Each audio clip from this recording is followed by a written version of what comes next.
What's up, everybody? Welcome to the Bronx Pinstripes Show. We got another sweep, baby, for your birthday, Scott. Hey. Happy birthday. The Yankees played an 11:30 in the morning game for you for the first time ever. It actually completely screwed up my schedule because I looked back. I'm like, oh my God, I forgot about it. If I had planned this out a little bit better, I used to watch tennis a lot.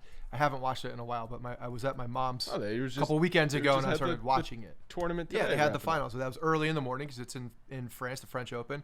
And then you have an 11:30. It's almost like a West Coast schedule a little bit this morning. So you could wake up, watch some good tennis, and then the Yankee game on at 11:30. I don't hate that. I just need to build it into my schedule. I just wasn't expecting it. That was the bigger thing. And everybody's scrambling around. Do I have Peacock? Can I get Peacock? Can I get the game? Do I have the paid app? That was a whole other thing too. But once you get there, and then you listen to John and Susan and you watch the game. John and Susan, because I was listening on Saturday. They were just so confused at, wait, what time is the pregame show going to start? What time do we have to get here tomorrow? It was a whole big thing for those guys, which I'm surprised because they're both up there in age. The old people wake up at like 4:30 in the morning. Like I figured they would love this 11. No, and they probably do. Similar story here. I'm not as old as they are, thankfully, yet. But I hope that I do get that to that point. But it's you have a routine. They are. We've done the same thing on Sundays. It's either a day game or a night game, and that's it. There's no 11:30 games. When did this even get invented? Where did the time come from? Peacock is trying to do this thing like, oh, we're gonna get people to notice us by putting the game at a weird time, which I guess is a strategy. That's like right? old school TBS. Old school TBS used to start things at like 4:07. But like it's frankly like it's kind of better than what Apple TV is doing, because the Yankees had the Apple game on Friday and now they had the Peacock game today. It's like, I don't know, Friday night baseball, like that's not a thing, right? Like I watch the game because I watch every game, and I already had Apple TV, but I didn't have Peacock today, so I had to go and buy Peacock. I thought it was going to be free. I thought there was, because freaking Peacock promotes it as a free application to join. I was like, okay, sweet, maybe I'll get a free trial or something. Nope. Had to do the $4.99 Peacock today, which I'm probably never going to open up again. Forget that I signed up and have that build for the next 9 months. No, that's exactly how it works. And it does. I will say it's standing out. 11:30 Peacock. Got it. I'm remembering that for Sunday games. It's a matter of actually knowing that you have the Peacock game. But hey, another sweep, and it's good to do it against Detroit. Garrett Cole had his. They suck. They're Detroit terrible. Sucks, man. Like anytime you can sweep AJ Hinch though, it's a good feeling. So anytime I can keep that dude down, I'm good. I'm happy with that. So, and Garrett Cole, got his little bit of revenge game, I guess, if you will, if you want to call it that. But he shoved against the team that he should absolutely shove against. So. What starter hasn't shoved? It's true. Like it's legitimately hard to lose games when your starting pitching is this good. It's crazy. Like, and I understand Detroit's an awful offense. Like Javi Baez, their big free agent acquisition, has like a 270 on base percentage or something pitiful. It's like, fine, Detroit sucks, but like you had 3 straight games of a Yankee starter basically going perfect into the 7th inning. I know Severino wasn't, but he gave up 1 hit into the 7th. It's like you can't lose that way. With air quotations, a hit. That line drive at IKF is highly questionable. When you that was a missile that Miggy hit. When is hitting the ball hard? Should have been a catch. When has hitting the ball hard been considered into whether something's an error or not? It's really amazing. Like we have some numbers here. I know Jeff Passan tweeted out the numbers. I don't remember a Yankees rotation this dominant, this consistent. And it's crazy because when you go and you say the names out loud, you're like, what in the world is going on here? How is it possible that the people that you just mentioned are lining up with that stat line? Because it doesn't make a lot of sense. Garrett Cole, yes, okay, I understand that. Then you even go down, but Severino, haven't heard from him in years. Tyone, okay, a guy that once was promised, and then a whole multitude of things happened. Jordan Montgomery, I guarantee 95% of the people who watch other teams have no idea who he is. Nestor Cortez, probably the same story. So you just hit Nestor Cortez 5th, and he's been the best one. But I went in order as we started the season. I was like as it is lined up. But yeah, Nestor Cortez being being that guy. And it doesn't matter who he's playing, whether it's a good team or a shitty Detroit Tigers team, and he goes out there and does the same thing. Over the last month, the Yankees starters have the best record in baseball at 15-2. They've thrown the most innings at 177 2/3. They have the best ERA, 2.33. They have the third best strikeouts per nine, 9.27. The best walk rate at 1.52 per nine. The best home run per nine. Hits per nine, 6.03. Second best home runs per nine at 0.76. Fastball velocity is third in the league at 95 1/3. And I found this stat interesting. Runners stranded, 81.1%. That's second in baseball over this time. And I think, what do you make of that? Runners, like the starting pitchers are stranding. Obviously, like they're not giving up a lot of runs. So any runners that do get on base, they're stranding them. But what I had to take away from that is, if the starters do get in trouble, they're letting them pitch through it, especially if we've seen it in the 5th and 6th inning, which maybe in previous years, they wouldn't let them pitch through it. They wouldn't even have a chance to strand the runner. No, there's a ton of confidence. There's just a ton of confidence in this rotation right now, and the way that Boone is letting these guys get through things. I love watching how they are together. I know we talked about this on the last show, but just watching those guys compete, they're definitely competing against each other. And when you see the type of thing that they're competing against, like could you take a perfect game further than I could take a perfect game? It's like that type of that's crazy. That's crazy competition on one team when you start thinking about that type of stuff. But that's what they're doing. They're definitely leveling up. Along with the guy right next to them, and it's 1 through 5. And right now, like you mentioned, like 1 through 5 is blurred. It doesn't matter. There are no numbers at this point. Like these guys are all pitching like number 1 guys. So it's great. I mean, if you're Aaron Boone, this is making your job much more simple, because you do just let your guys go until they get to a certain point where you're starting to see them lose the strike zone. And this is like old school stuff. You see them start to lose the strike zone, or you see them get to a pitch count that's above where you had a limit that you wanted to go. So there's not a lot of decision making when it comes to pulling these guys out. It's almost like it's happening by itself. So that's a very good thing. It's a very good thing. Yeah, I guess if you're looking to be a cynic in it, which, let me be clear, I'm not. Like, no, you are a cynic. Yes, you are. By nature. In general, I'm a cynic. Yeah. But I was trying to think. Okay, so maybe this does make me a cynic. I was trying to think is there another side to this, right? Like why is the rotation been this good? Are they really this good? You're about to blame the baseball. Is that what you're about to do? No. I was just going to say that they haven't faced the best offenses over the past month, which again, that's fine. Like you play your schedule. You can only play who's on your schedule, and they've dominated the pitching. The pitchers have dominated the schedule. And yes, they've had some tough games. Like obviously Tampa, even if they don't rank highly offensively, I'm sorry, that Tampa lineup always going to be tough. Playing at the Trop, always going to be tough. Anaheim, I know they kind of caught Anaheim at a good time, but Anaheim, even when the Yankees were facing them, I talked to Jared Timms about this. Their offense ranked 4th in baseball in runs per game. So that's a good offense, and you got Ohtani and Trout in a lineup. So like that's a good offense. But there's a lot of Baltimores in there. The Tigers are a AAA lineup. The White Sox have a good lineup. That's and they were playing well when they actually played the White Sox the first time. No, it's not all trash. It's not complete trash. Okay, I'm not saying it's complete trash.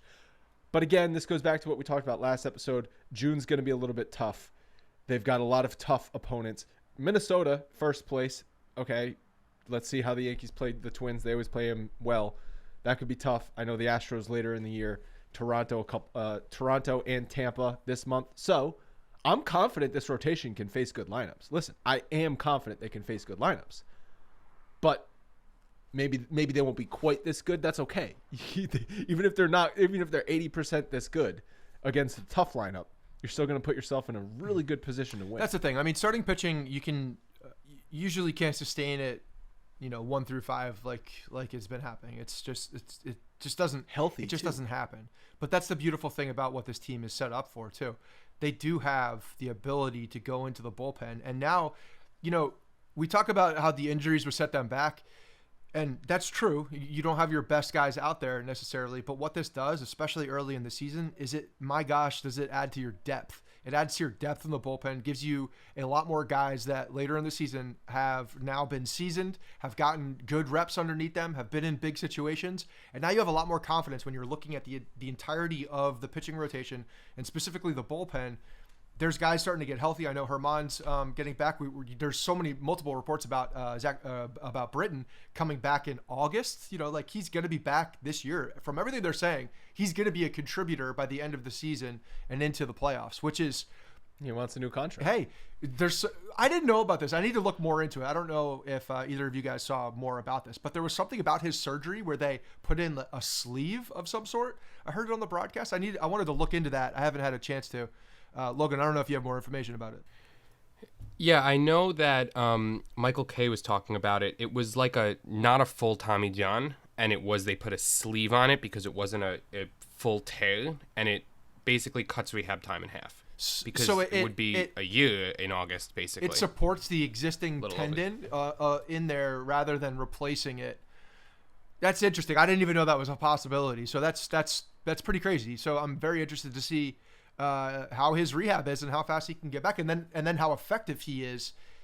Because if you can do that, there are plenty of guys that don't have a full tear and still get Tommy John. If this is another advancement with this sleeve that allows you to come back much faster, that's pretty crazy. Give me the sleeve now. But like Tanaka had the partial tear and decided against surgery. Yep. He decided to just rehab, and that decision ended up paying off for him because he never had to take the full year off. But I don't know. Maybe this procedure wasn't available back in whatever year. Yeah, I don't know. I'm going to look more into it to see 2016 or whatever. Just more detail on it. But I thought it was interesting that that we were even contemplating Britton being back. Getting Britton back season would be great, but getting Britton back would obviously be great. But like, let's not. I mean, it's still a guy coming back from surgery, even if it's partial surgery. Sure, it's another guy being added that's got the ability to come in and make an impact. So whether he's able to get back to full, if he's able to get back in August, he's even got time to ramp up and get through some shit before even the playoffs start. Yeah, and it's like if you're the Yankees, don't bother treating him with kid gloves. You're not re-signing him exactly. Anyway. Let him pitch for a contract, whatever you can get out of him. You mentioned Herman ramping back up to be a starter. I thought it was interesting the way they used Clark Schmidt on Sunday in a short relief appearance. Potentially they're trying to maybe convert him to more short relief, middle short relief, versus having him stretched out and be that long man.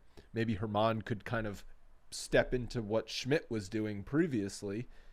But again, the luxury that you have with the rotation staying healthy so far, I'm knocking on wood, is that you haven't had to really plug in starters with the exception of whenever you've had double headers or rainouts or stuff like that. Yeah, and I don't know for Schmidt. I'm looking at what his pitch count was, just to get. So he was at 24 pitches for the inning. So he may have just thrown. He also may have thrown too many pitches in that inning to go another. But they brought him in. Yeah.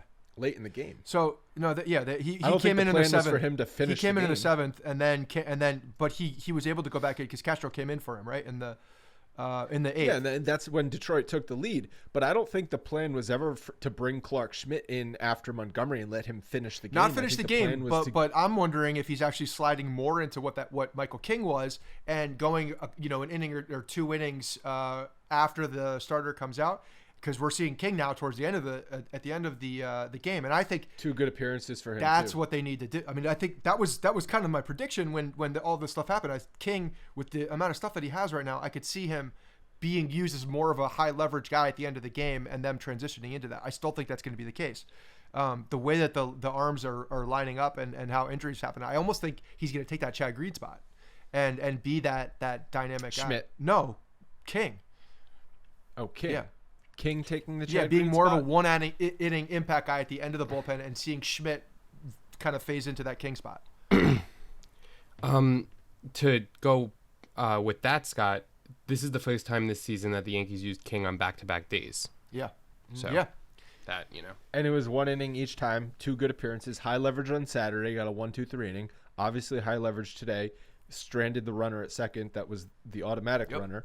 So 2 huge confidence appearances for and that's the thing, if you're using him in that spot, if you're using him in 1 inning at a time, now you're able to increase that frequency. So if you can get some of those innings that he had given you before with the two, so he would even throw 3 innings sometimes, you could get that out of Clark Schmidt. So if he's still that bridge guy, highly effective bridge guy, he becomes kind of that fire extinguisher in a longer time frame if you need it. And then King just becomes that dominant back end of the bullpen guy. Because the way his stuff is working right now, I mean, he's ready for that high leverage 1 inning guy. You know, he could very well slot into a 7th or 8th inning.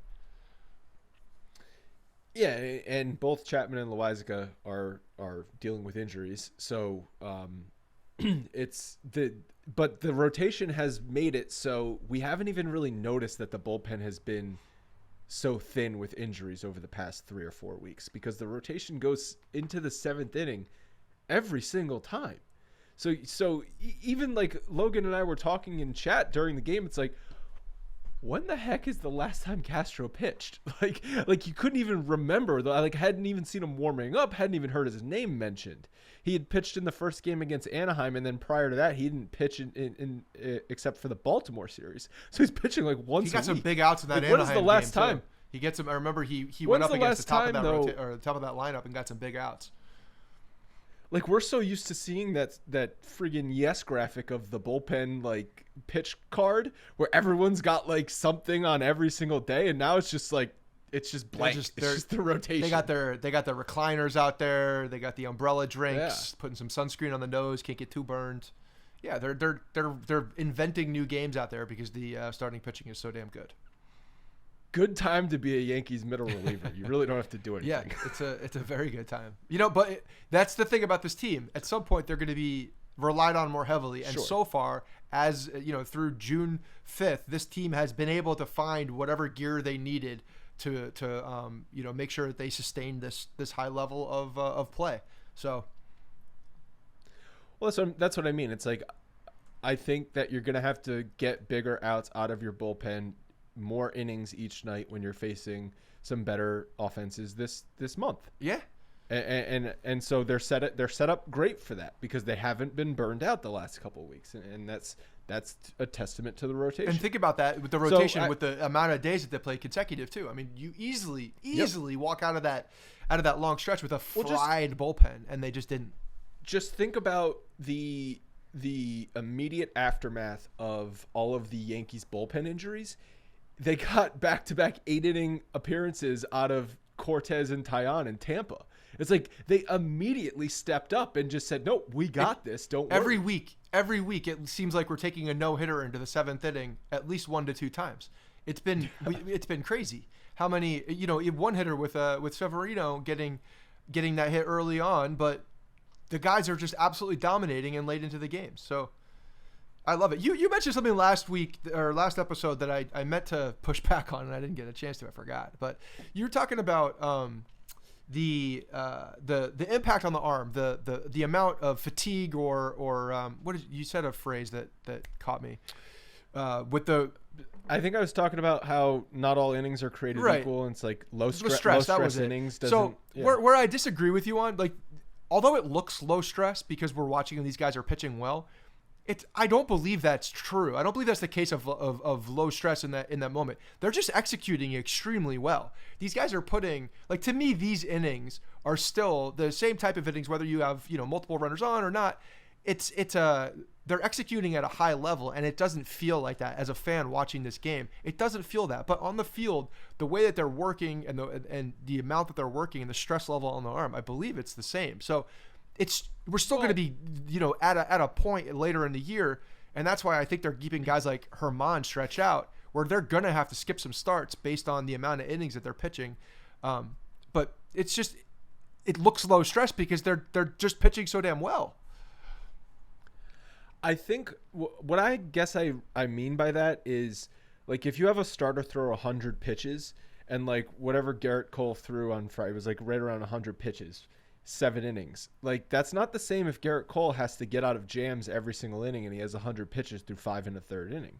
Like, it's not the same amount of stress, I don't think. Well, And especially because long innings can add stress to your arm. So it's like if you have a bunch of 14 pitch innings, 11 pitch innings, that's different than if you have a 29 pitch inning. Like that 29 pitch inning is going to take more of a toll on your arm and your body than 2 15 pitch innings. Maybe that's true. I don't know if that's true. I don't know. That's where we need a kinesiologist or somebody on to tell us if what the stress level is of those two. Good thing we have one on speed dial, essentially. Yeah. I mean, I talked about this with Simon, and I've heard David Cohn talk about this on what you just said makes sense. What you just said in the way that you phrased it there makes more sense in my head because of the laboring in an actual inning, and because it's in a shorter amount of time and you're not stretching it out over multiple innings, getting the rest in between. So that does make sense. But yeah, I mean, so whatever it is, I don't know if that changes the innings limit, though. I don't know if that changes how they think about the innings limit, or the amount of when they're going to pull a guy back in August, September. I don't know how they quantify that. Don't you hope it does change it?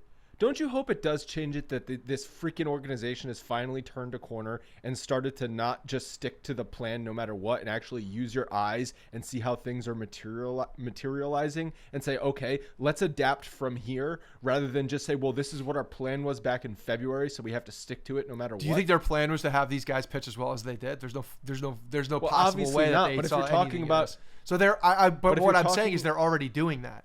I think they're already doing that in this early in the season. They've made adjustments. So then you have to be prepared to let them go past any sort of innings target you had. Because if we're talking about for Severino, right? Like we said, Severino between 120, it was like 120 to 140 innings is like what was floated around in spring training. Okay, like say that was the plan for Severino. But if he's pitching great, and he's having a bunch of these appearances where he does not look like he's laboring and struggling, and he's at 130 innings and it's only August, like you're going to shut him down? Are you kidding me? There's going to be nobody shut down. I understand. There's going to be nobody shut down. Shut down, skip starts or whatever. I still could see them doing it. It depends where they are. Once you start shoving your stupid greasy fat fingers into things, I don't even know who I'm referring to, you're gonna fuck it up. Yeah. Well, it depends. It also depends on where they are. Where the division is. There's a number of things that will, I think. You think they're gonna have this thing? They're gonna have like an 11-game cushion or something like that in August? All I know is that this season we just don't know how this is going. Manny Banuelos pitched 2 shutout innings the other night. Manny Banuelos. It is 2022, and Manny Banuelos on a day that came in for Garrett Cole and cleaned up beautifully. 2 scoreless innings for Manny Banuelos, one of the killer bees that we were so excited for. Dylan Betances is, who knows where he is right now. Manny Banuelos and Brackman, right? The Andrew Brackman, the 6'7" kid that was. Oh, that's right. He was the other B. Brackman. He was the third B. So these guys are, they're nowhere to be seen. But all of a sudden, Manny Banuelos has been like lingering on the Braves staff. He's been he's still hanging out, and he comes in 2022, 2 scoreless innings for the Yankees. That's unbelievable. Yeah, when was he? It was like back in like 2011. He was a prospect, right? Like, it just seems so long ago. If you told us back then, like, this is what's going to happen, but he's going to pitch 2 scoreless innings in 2022. It'd be like, huh? Yeah, okay, it's sure. crazy, man. You see Ian Kennedy out there too, still pitching. I think he's with the Diamondbacks now. He's still out there earning a hell of a paycheck, pitching well. And what's Jabba doing these days? Poor Jabba, man. Jabba got get screwed. Me some eyes on Jabba. Jabba got so screwed. And he was my favorite out of all of them because he threw hard, and now that everybody throws hard. Well, he was throwing harder than everybody else at that point, and he was a healthy looking guy. Everybody got behind him. He wore his emotions on his sleeve. Those goddamn midges, man. Those goddamn midges. What do you think of Judge hitting leadoff? He hit leadoff on Saturday. Hit the leadoff homer. I'm not going to criticize anything Boone's doing right now. I'm going to be very frank. Like the guy has earned a hell of a lot of rope leash right now for the things that he's doing. I feel like he is just kind of doing some experimentation, getting guys in and putting them in different spots. Everything he seems to be doing is working well. So I have no problem with it. Do I think Judge is our center fielder? So yeah, he's a leadoff guy, right? Usually, yeah, speedy center fielder. So the lineup went Judge, Donaldson, Rizzo, Stanton, Glaber, Gallo, IKF, Higgy, Hicks. I mean, Hicks has just been so bad you can't. can't put him leadoff. So I think that's why like Judge is forced to the leadoff spot. I know they experimented earlier in the season with Donaldson and both Rizzo leading off. Like if you want Judge in that 2-hole no matter what, just like more opportunities with runners on base, then I guess you could stick Rizzo up there. But yeah, I again, IKF could be a guy that I don't really that care. could slot into that type of spot, but he doesn't take enough walks. I don't think he doesn't want the count as enough. I don't think that's the type of player they want hitting. Clearly, they Judge don't. And Rizzo and those guys. They clearly don't. They like having him at the bottom to turn the lineup around a little bit, get on base, to potentially set up that top of the order again. You know, and as you know, as highly as we've talked about IKF on the pod this year, I don't think he's done enough to warrant hitting leadoff. No, but when you name the people that you just named, when I'm thinking about just those people, if you're going to slot one person into there, potentially he could be more of that type of guy who gets on base, gets hits. But yeah, Judge has done it before. This isn't totally foreign. We've seen this. We've seen this before. So and like, it's not. Is it that hard to hit leadoff? Like, I don't know. Like, I know some guys have always talked historically like, oh, I like to know where I'm hitting every night. Like, so it's just like a comfort thing. But like, literally after the first batter of the game, what does it matter? These guys are not phased right now by anything. That's the beauty of what's happening. I love it. I love the fact that, you know, Matt Carpenter coming in and saying, you know, I'll carry the bags, whatever I got to do to find a way on this team to help and to contribute. I just appreciate that very much. And I feel like that's exactly what the tone is in this clubhouse. It's definitely, let's just win in any way we can. And I will contribute in any way I'm needed to on a given day. It's kind of how they won the Sunday game today, is that Detroit took the lead late in that game, and they won by, well, first of all, they took the lead on a Gleyber Torres dribbler, right after Rizzo gets the double steal, well, stolen base plus advances to third. Just, I know you love his base running. I do. The guy's got instincts. I don't know what he did. He picked up on the pitcher on delivery, was able to steal the bag. Ball gets away. He instinctually immediately runs. It takes him.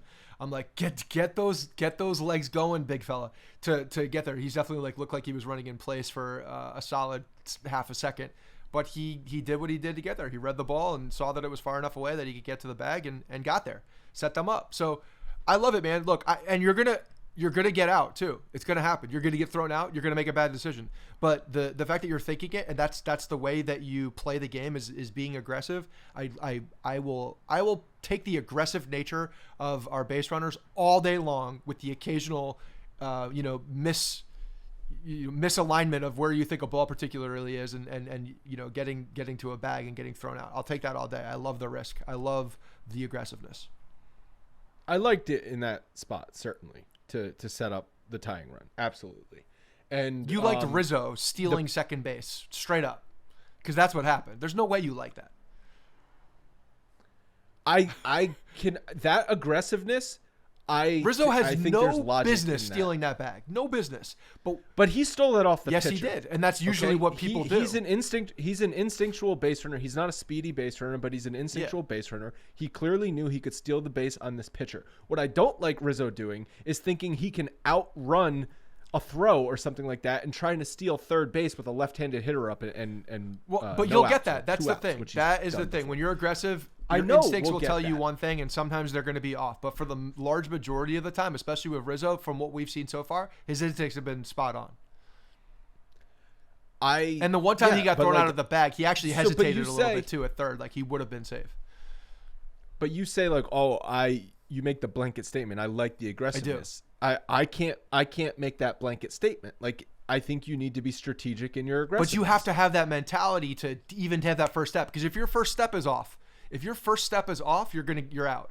So the mentality to be aggressive is in that first step. Do you think these guys are deciding to steal a base the moment that they steal the base? No, they have a plan, right? Well, if they see something, of course they're looking for certain things, sure. But when they're on the base path, they're looking to see it, and they're judging in that moment, do I have enough to get to the bag? So yes, there's preparation, no doubt about it. But when you're there, you're also you're processing all the things that you already know, and you're using what you're seeing in that moment. You know, is he sidestepping? Is he not? Is he looking over? Is he not? all of those things that you're examining in the moment as well. Understanding that he's got a slower delivery, understanding that, you know, on a particular count, you're looking for a slow breaking ball outside, which would be a harder throw. I think all of these things are being processed in that moment. But you have the green light. You know that if you see the thing that you want, you can do it. And I love that. And Aaron Boone's giving them enough of that to take those risks. I don't think Aaron Boone is just letting. There was a I think he's getting on. But there was an exchange after that inning actually with Boone and Rizzo, and you could see them talking about that moment. Like, I don't know exactly what it was, but it was Boone essentially checking, what did you see? Did you see a particular thing? And they had like you could tell that it was an exchange directly about that. So they're thinking about it. There's no doubt. This is not by accident. This is very intentional. I saw, because we're recording this right after the game, and I saw Gallo got the championship belt. Like, everyone's getting championship belts every single night. Like, Manny Banuelos got it. Joey Gallo gets it for the game-tying home run. It's a big home run. Inning. I'll give him credit on that. That was a big home run. Yep. That ball found his bat, just like you talked about last He put his swing on it, and it was there. It was on a 3-1 pitch. It was a cookie right there for Joey Gallo. But I was super pumped about that because I think that they need Joey Gallo. Like, you don't need Hicks and Gallo to turn their seasons around. You just need one of them to turn their season around. And I'd rather it be Joey Gallo because I'm just freaking tired of Aaron Hicks. So I'd rather it be Joey Gallo. But the at-bat he had later in the game with the bases loaded and 1 out was one of the most pitiful at-bats I've ever seen. Okay, so it's the first pitch. It was a good pitch. It was a 2-seam fastball. That guy Lane has nasty sinker, but it was a low pitch. And even on the Peacock broadcast earlier in the game, they talked about how Gallo likes the low pitch. He's an uppercut hitter, so he should be going after. Because that's where his swing is. That's because that's where his swing is. That's where he swings.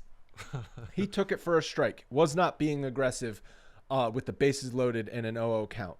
Then the next pitch, it's up in the zone, and he tries to hit a 5-run home run. Doesn't even come close to hitting it. Then on the third pitch, he's just sitting there pooping himself, crossing his fingers that the pitcher throws him a ball or maybe even hits him. I don't even know. And he takes it for strike 3. Just absolutely no approach at the plate. That home run was, in my opinion, pure luck.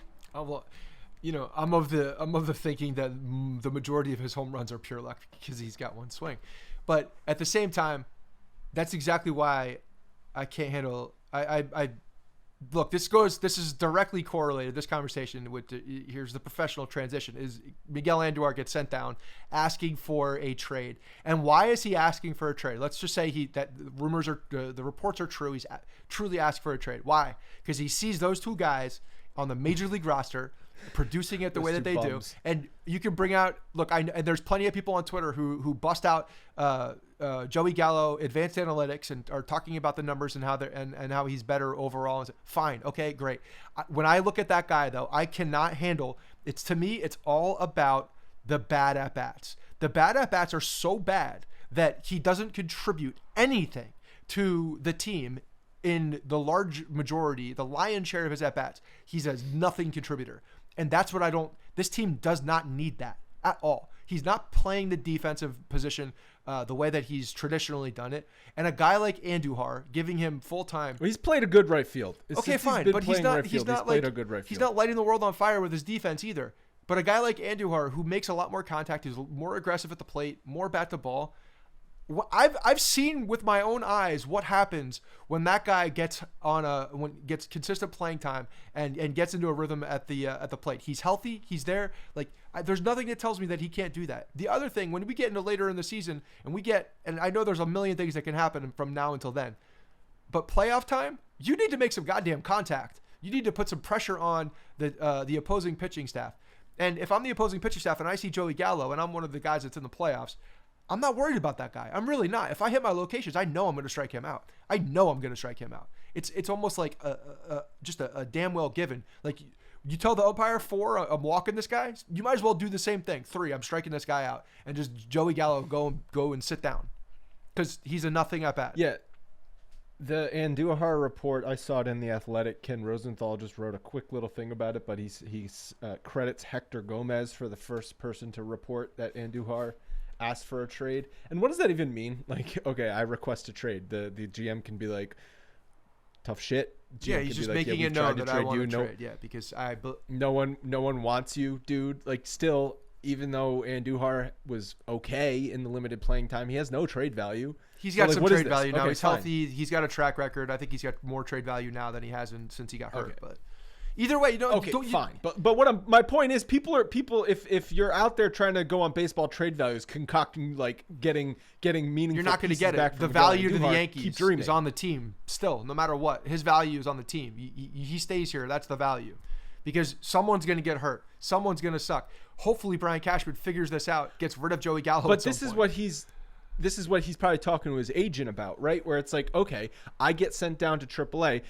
And I said, I think it was 2 episodes ago, you have to be undeniably good, Miguel Andujar, so they can't send you down. He wasn't. He was okay. No, but that's not even true, because there was even if he was undeniably good, this was exactly what we were talking about.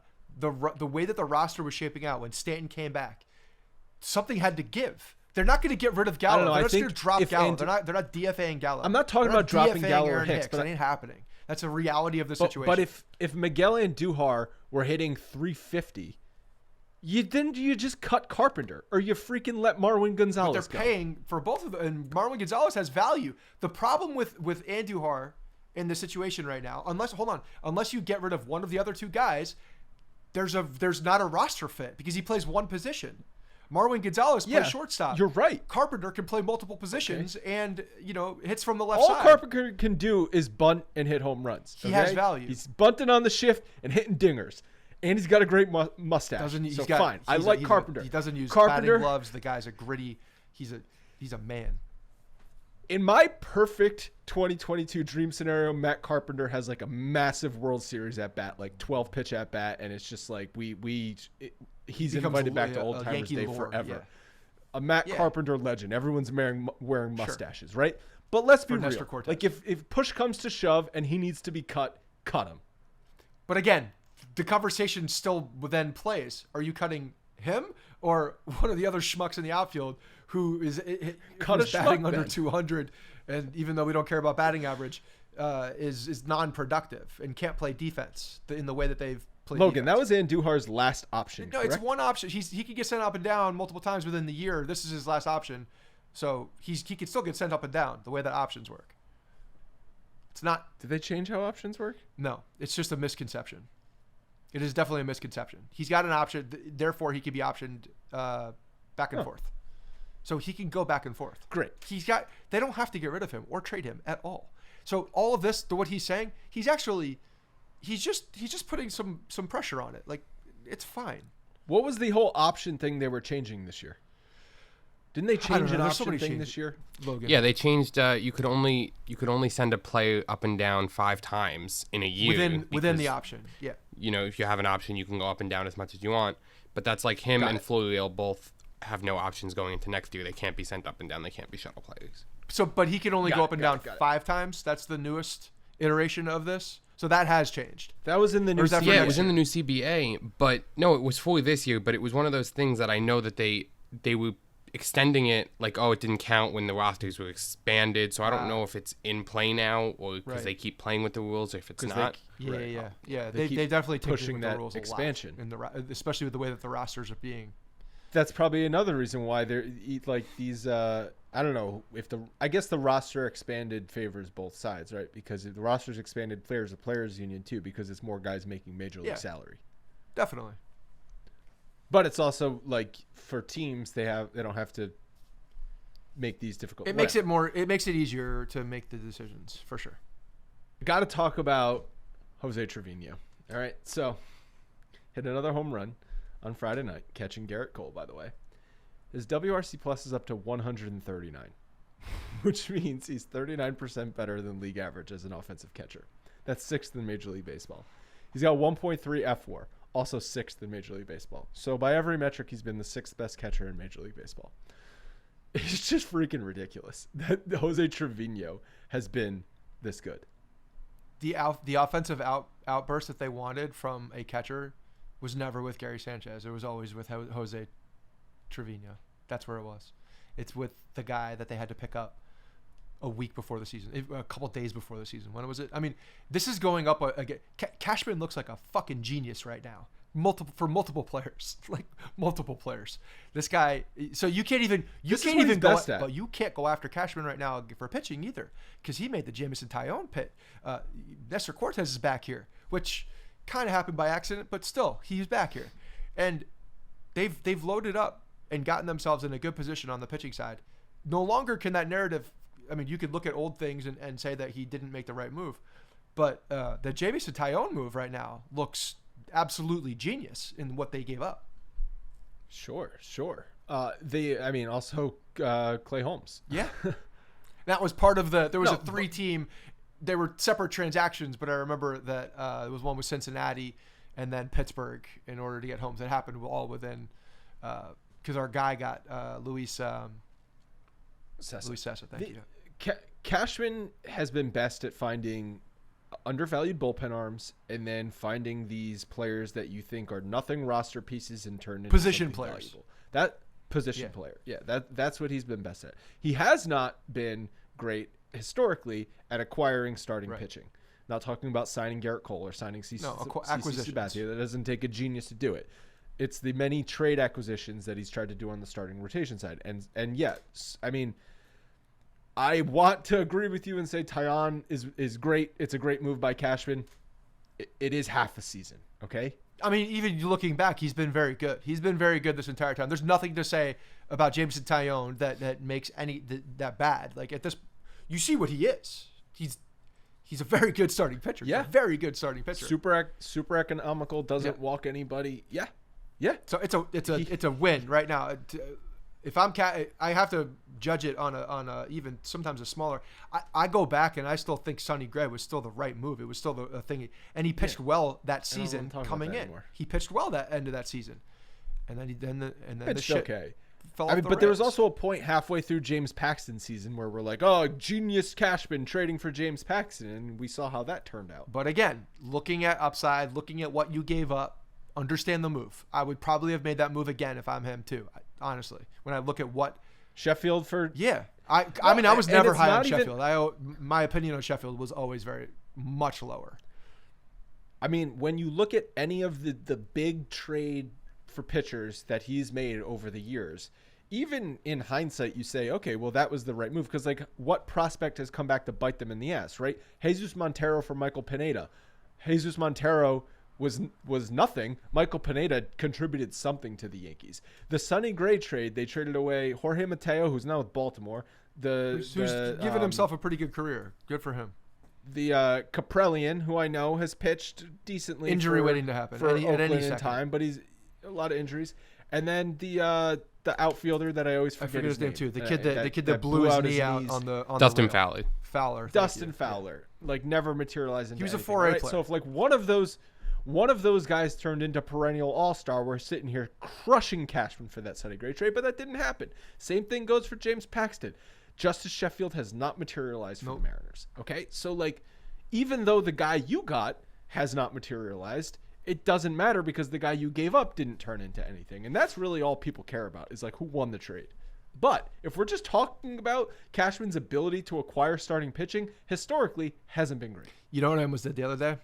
So I found this new app real quick. It's called Whatnot. I don't know if you've heard of it, but it's an app where you go on. There's live auctions, and they do. There's a lot of like trading cards and like NFT things, and people have like a room with live auctions, and you can buy things right in that moment. And I dropped in there. I was just curious about the app, and I'm like, and I get into this baseball card one, and the guy drops a Rob Refsnyder rookie card in there. I'm like, oh.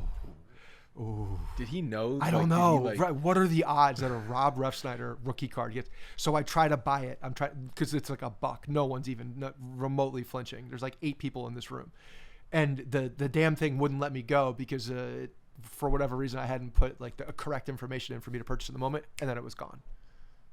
I was very disappointed. The Rob Refsnyder came back to and I did buy. I'm back in baseball cards now. I think that live auction just got me back in. Yeah.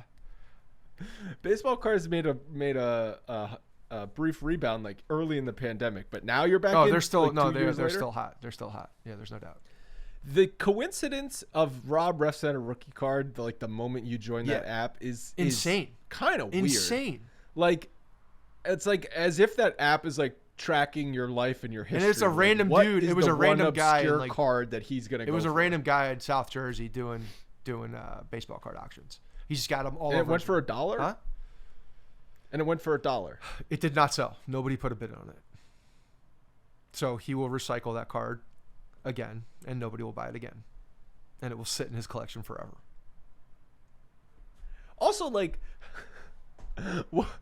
what's the point of I selling did buy a the Jason card for Dominguez, $1? Prospect card though. Very excited about that one. Hold on, like I don't know the ins and outs of this app, but I imagine this guy has to mail this card to you. Yeah, you have to pay for the shipping. Okay, so he's gonna pay like $1.50 to mail you $1 rub. I pay for the shipping. The person who purchases it, like any other transaction on the entire planet, has to pay for shipping. Got it.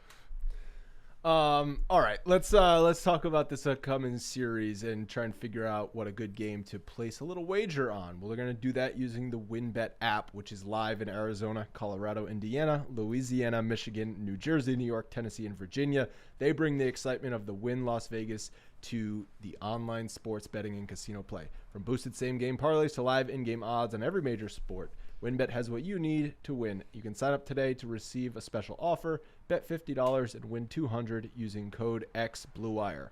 Minnesota Twins, baby. The Yankees are going with Tyon Cortez Cole. Lethal 1-2-3 combination if you've ever seen one. And they're going to face, we don't know, in the first game, potentially Archer and then Bundy. What game, though, that like we eyed in on one game here to talk about these matchups? Yeah, the one game you're going in, Logan mentioned something very, very telling. We've seen, well, as Yankee fans, we've seen two of these guys. Archer with Tampa, even though that was ancient history, and he is a shell of what he used to be. And then Dylan Bundy, who seemed like he was a prospect forever with the Orioles and was like he was supposed to be their next guy and just never really materialized. So I'm going against Bundy, man. I think they have some good numbers against Bundy, and that's the Garrett Cole game. So when I'm looking at those, I'm still going with Garrett Cole shoving against the Twins. Although the Twins do have a potent offense, they can hit home runs. They have up and down the lineup. They have some guys who can hit for sure. But I like Garrett Cole against Bundy. I think the Yankees are going to hit Bundy. Yeah, and Cole has pretty good numbers. Anyone with decent sample off of him. Gary Sanchez, actually, maybe potentially the best numbers, 2 for 6 with a double. Gio is 0 for 7. Gio, I think, just came back from being injured. And Polanco is 1 for 8 with a homer. And then if we're looking on the flip side, the Yankees against Bundy, Judge has annihilated him, 5 for 19 with 3 homers. Hicks is 4 for 14, but Hicks, can't hit anyone right now. IKF 6 for 16. Gallo 1 for 11 with a homer. Who would have guessed it? I love that Gleyber he is gets 2 for mentioned in 9. these stats when there's like a 1 for 11. Anybody who's 1 for 11 gets put in the other side of it. But Gallo is on the positive side because it was a home run and 3 walks. Good job. I always put Gallo in now. I don't know if you guys noticed because he has that exact stat line against everybody. 1 for 8 with a homer. Everybody. 1 for 10 with a always. It's great. And that's why I cannot stand him as a baseball player because of that exact stat line. What happened every time? No, so now he's 2 for 22. What happened with those other 20 at bats? Strikeouts, zero productivity. 2 dingers, baby. All you see is the home run. I can't handle All it. you see is the highlight. It drives me insane. It drives me nuts. Oh yeah, definitely. I said that at bat in the 7th inning completely erased in my mind that home run, even though the Yankees don't win today without Joey Gallo's home run. How many home runs do you think Gary Sanchez hits this week? I gotta tell you, He's I wonder gonna go if deep at least if he throws it back and just like becomes Babe Ruth for a series, it would not surprise me. Just because I feel like there's something about to happen. But I think he's gonna try a little too hard, and he's gonna have a terrible series. That's what I think is gonna happen. Yeah, and I think he's gonna be like, he just went deep. I am bad. He did. I do think he's prepping. He's getting ready for the Yankees. I do think he'll go deep at least once. Okay, maybe. I mean, for his sake, that's damn well he's trying to. Every at bat, he's trying to hit a home run. Let me ask you this: who hits more home runs this Joey series? Gallo or Gary Jose Sanchez? Trevino. Okay, that or Jose Trevino or Gary Sanchez. And does Higgy ever hit a home run? Yeah, I'll take. Yeah, exactly. I think that maybe it's Higgy just because they're playing Gary and he's still trying to rub salt in the wound. Be like, you remember me? I'm one of the reasons why you're no longer here. So I'll take Trevino. Yankees catching It's either Trevino or Higgy. I don't think Gary Sanchez goes deep. I think he tries too goddamn hard and doesn't go deep. Probably pulls a hamstring. maybe hits a ground ball, doesn't really pulls run up. Pulls up running to first because base. He's attempting to run too hard. How many balls get past Gary Sanchez? That's the question. See, we got to take advantage of this bashing of Gary Sanchez because we might not have much more. Like, this is like we can all get it out again. Yeah. Right. It's like you haven't seen an ex-girlfriend in a while, and then she's going to be at the party, but you haven't seen her in 2 years, even though it's only been a couple months for Gary Sanchez. And it's like you just got to get all the stuffed down hate. It's not even hate, man. It's not even hate. It's you know what it is. It's disappointment because it should have been better. It should have been better. I don't hate him. I don't hate Gary Sanchez. I have no malice in my heart for Gary Sanchez. I certainly don't for Gio. I wish Gio all the best in the world. Gary just, I don't think he was. He's just not the right fit. I mean, even I still think he could be better than he is, and I don't know what it is, and we never will know. And you know what I'm sick of? I'm sick of trying to figure that out. I'm sick of trying to figure it out. We don't have to sitting here and trying to diagnose what the hell's wrong with him. No injury, but like, why can't he put it together? And we don't have to do that anymore. Exactly. Because we got Trevino. Beautiful. Yeah. We just ride the Trevino wave for as long as it goes. For the whole season. It's going to be great. Starting catcher. It's fine. You think Higgy's upset? No. How could he be upset? He's probably upset at himself. He hasn't hit. If you remember in spring training, he was lighting spring training up. That was... He baited me on my bold prediction with the amount of home runs because the guy was just going deep, and obviously he was going up against guys who were practicing their fastball, but at some point that's why spring training stats are stupid. At some point, he's going to start getting the ball out of the park, but I think he's upset at himself because it was an opportunity for him, and he knows that. And then there's a guy that's doing well. The opportunity is not over. It is a long season. These guys are going to be platooning all year. He's got plenty of time, and there's no expectations. He's still going to get decent playing time, but he's not catching Cole anymore. And so it's like, but maybe he doesn't even want to catch Cole anymore. He's not even the guy anymore. Well, no, the starting catcher is catching Cole, so I'm fine as long as Cole can throw to the starting catcher. I'm good. My point is that Cole's not even the coveted guy anymore to be catching. That's true. Nestor. Everyone wants to catch Nestor. Everyone wants to catch Nestor. Nestor's the one we should be paying attention to. Could start the All-Star game. I mean, right now he is, right? Right now he's the guy. He's the guy to lose. I'll believe it when I see it because I still don't know that Major League Baseball would allow it. I think Major League Baseball wants it. You think so? I do. It's over like Garrett Cole or someone? Yeah, because Garrett Cole's everybody expects Garrett Cole. This is a great story. This is a story that's gonna be told across every single. Having to explain to like a non-baseball fan how Nestor Cortez is starting the All-Star game is gonna be a fun conversation. Let me tell you this is something that doesn't get heard very often. Major League Baseball wants the Yankees to be likable. They do. They want the Yankees to be likable. Yes, they do. No, not likable. They want them to be. They want them to be good, but they also, if they are likable to a point, then that brings on more people. It brings on more surface fans. But a guy like Nestor Cortez transcends the team. A guy like Nestor Cortez, because of the story that they will make it out to be, and the fact that he's on the Yankees, makes him likable across the league, and therefore endo facto, there's a lot of likable players on the Yankees. Attention. Yeah, and then Josh Donaldson. One more thing I forgot to mention about Garrett Cole. I don't know if you saw this play. It was, I believe, to end the top of the second on Friday night. He had to take a throw from Rizzo at first base on a ground ball right up the line. And Candelario ran into Cole and like knocked Cole's hat off. And Candelario was like, oh, like, sorry, like probably thinking it was like going to be fight. Then Cole turned around and just stared daggers through his soul. Dude, don't mess with like his footsteps. Don't mess with anything about his demeanor or his routine. And I'm not gonna lie. What if a part of me? What if A-Rod ran across the mound Garrett when Cole was pitching? Yeah, that would have been. Do you think he fights it? Because I don't think Garrett Cole fights anybody. Garrett Cole's not a fighter. I think Garrett Cole, unfortunately, maybe he should fight to let some of his anger out. I think Garrett Cole just like huffs and puffs and probably walks the next batter. That's just cruel. you're not a cynic. You're definitely. I was you're definitely happy not that a the cynic. Candelario. I was happy that the Candelario thing ended the inning because if he had to get another out, it was probably going to be an issue. Well, I mean, if you're looking at the whole grand scheme of things, he went back out there and shoved for another 5 innings. So Shoved. I actually thought. That's hold gonna on real wrap quick. it When up. I were looking at all of these perfect games and no hitters, when I was watching the way Cole was going, I actually thought he was gonna. There was an opportunity I think to get it based on what he was doing. Tyone, I thought in the 7th that he started to lose it a little bit. He looked hittable, and then it came. So I wasn't expecting Tyone, but Cole looked like Tyone got further than Cole did, but I really thought Cole was going to get it. What if there's been 5 like no hitters into the 7th inning or later by the Yankee starters so far this year, right? These were perfect games. Nestor has 2 of them. Well, I know, but like Nestor's were both no hitters, not perfect games. Yeah. I think Nestor has 2 no hitters into the 7th or 8th inning. Cole has the one that we just saw. Tyon has one. I guess Severino's wasn't because it was a hit early, but it was a 1 hitter into the 7th inning.